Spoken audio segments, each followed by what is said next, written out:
Hello everyone, I'm Sravan Kumar Korapati and welcome to my final project presentation for reinforcement learning for Agentic AI systems at Northeastern University. Today I'm presenting Adaptive Chain, a multi-chain reinforcement learning system for supply chain optimization, and notice the subtitle here, Discovering the Limits of Coordination. That's not a clickbait. We actually discovered where coordination stops helping and starts hurting. Let me set up the problem here that we are trying to solve. Supply chain disruptions are a massive issue. They cost around 3.2 trillion pounds. That's approximately 4 trillion US dollars every single year. That's not a one time crisis, that's annual. When COVID 19 hit, 94% of Fortune 1000 companies reported significant supply chain impacts. Nearly everyone got hit, and here's why this keeps happening. Traditional inventory management uses policies like economic order quantity and fixed reorder points.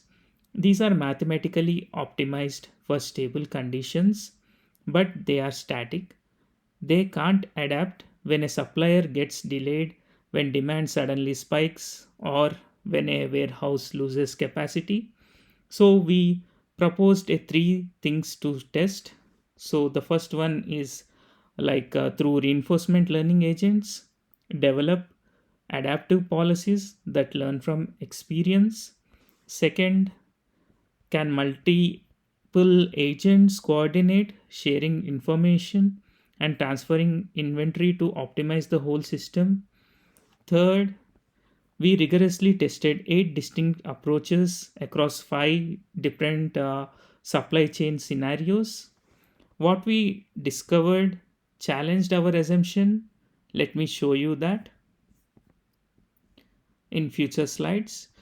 So, moving on to the architecture, adaptive chain is built on a three-layer architecture that separates concerns and enables modular development. Layer 1 is the environment. We simulate three distribution warehouses with realistic stochastic demand. Each product follows a Poisson distribution with promotional spikes, weekly seasonality, and random disruptions. Very realistic, very challenging. Layer 2 contains the intelligent deep queue networks with 512 512 256 architecture. That's three hidden layers with 512, 512, and 256 neurons respectively. We use experience replay with 100,000 transitions, which will target networks for stability and epsilon greedy exploration. And the third one is the coordination layer. Agents can transfer inventory between warehouses at a cost of £5 per unit. They share state information. So each warehouse can see what the others have in stock, and they have the process of optimizing a global report that penalizes inventory imbalance. So, state observations flow from the environment, agent decide actions, those actions flow back, and the cycle repeats 180 times per episode. That's 6 months of simulated operations in this case. So, these are the approaches tested. We tested eight different approaches to see what works best. So reorder point 1 point at 1.06 million pounds. This is the classic inventory management approach, and spoiler alert is that it has won across all the approaches that we have tried. It was the best performer, and it has marked with the same icon as well. And EOQ at 1.94 is another good baseline performance. At 2.27 is the DQN single warehouse, our reinforcement learning agent. It learned successfully, but it didn't beat the classical methods as such. Random policy at 5.3 million, our worst case baseline. Independent agents for three warehouses at 5.55 million moderate performance. Each warehouse uses the same learned policy, and then coordinated agents at 12.91 pounds. Notice this was the worst among all of them.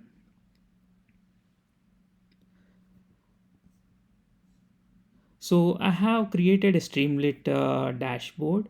So we can execute that from our project root directory itself using Streamlit command and the app.py Python file, and it opens a screen something like this. So here I can have the performance overview. So best overall was at 1.06 million pounds, which I mentioned before, and the best RL agent was the DQN single. Whenever I had coordinated agents, it performed the worst. So that was created over here. In total, we tested 5 scenarios, and this is the complete performance comparison on Streamlit. And the key insights is that DQN learning 57 percent improvement over random, and classical or reorder point optimal for stable demand. And some of the critical discovery things were coordination paradox, coordinated 113 3% was, as I mentioned before. So these are some of the key insights what worked, and what are related to the critical discovery. And you can see the learning curves as well. As part of this assignment, we have executed the TQN training. It shows the number of episodes that were executed and how is the multiple agents perform. And these are the stats across all the experiments that were executed, and the total cost a comparison among all approaches that have been tested. And I also integrated one live simulation. So here you can select an agent and select the number of days, and you can run the simulation. So for example, if I choose DQN agent single houseware and run the simulation, it will immediately execute the simulation for 60 days. And this is the total cost, and this is the total average cost, and this is the agent type. And cumulative cost over time, it has projected over here. You can see the graph over here, and inventory levels over time also were projected over here. And the daily cost breakdown graph has also been generated based on the agent that has been selected. So like that, we can simulate for any of the agent that has been listed across this 5 agents, 5 policies, I can say. So this is the scenario based analysis. So these are the graphs that are projected across normal operations, high demand, supply crisis, demand shock, and capacity crisis. All these results are from the projects simulations that we have executed on the MacBook provided to me. So these are the stats related to that, and this is the ablation study. So you can find the with transfers how much is the revenue, and without transfer how much is the revenue, and what is the impact. So adaptive chain ablation study results are projected in this graph. So some of the key findings are like transfers save 10.3%, providing the mechanism to work, but coordination agent is still worse, as I mentioned before. So it learned to over rely on transfers instead of better ordering. And these are the technical details of the project, random DQN, what are the policies and what are the deviations, what are the mean costs. All those stats can be seen here. So this is an interactive agent related UI that I built using Stream UI. So going back to the presentation.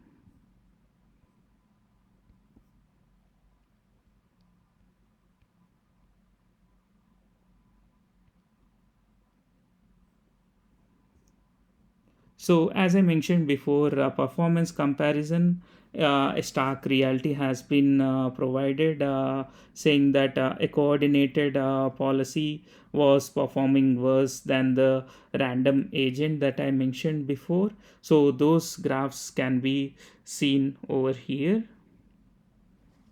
And coming to the other graph, this is the graph I was pointing to, like the coordination paradox failed with multi agents. And coming to the ablation study, this is the critical experiment that helped us understand what went wrong with the coordination. So these are the metrics that were resulted. First state coordinated agent with transfers enabled resulted in 12.73 million pounds, and the agent executed 326 inventory transfers. And coming to the second metric, like the difference, 1.46 million pounds, proves that transfer do reduce costs. They save like a 10.3%. So the coordination mechanism itself will work.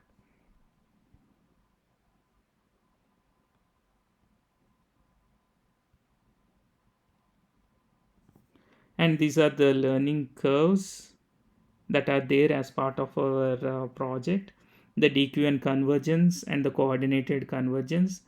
For the DQN convergence, the single warehouse DQN agent has achieved like stable convergence with approximately 400 episodes, reaching a cost of 2.27 million. But for coordinated divergence, in stark contrast, the coordinated multiple agent never stabilized, exhibiting wild oscillations between 13 million pounds and 18 million pounds, indicating a fundamental lack of learning. And this is about disruption testing. So across all the five different scenarios, normal operations, high demand, supplier crisis, demand shock, and capacity crisis, the classic reorder point strategy consistently outperformed all other approaches. Conversely, the coordinated multi agent policy consistently performed the worst, demonstrating that this failure is systematic and not merely a random policy. So, these are the key takeaways that I have. So, classic methods still prevail. Empirical evidence suggests that the classical operational research methods remain highly effective, achieving optimal costs of 1.06 million.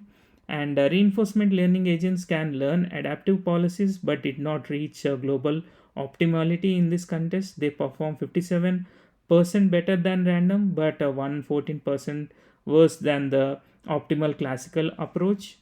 Unchecked coordination in multi agent reinforcement learning can severely degrade performance, resulting in costs 133%, like higher than independent agents. And rigorous testing and comparative analysis against established benchmarks are essential for validating the efficacy of advanced RL solution. So this is the GitHub location of my code. So you will find all the code files over there. And also we have a setup of the project available over there, so you can use that to create a demo at your side as well, and also have the implementation working at your side as well. So thank you for providing me the opportunity to present this project. Have a nice day.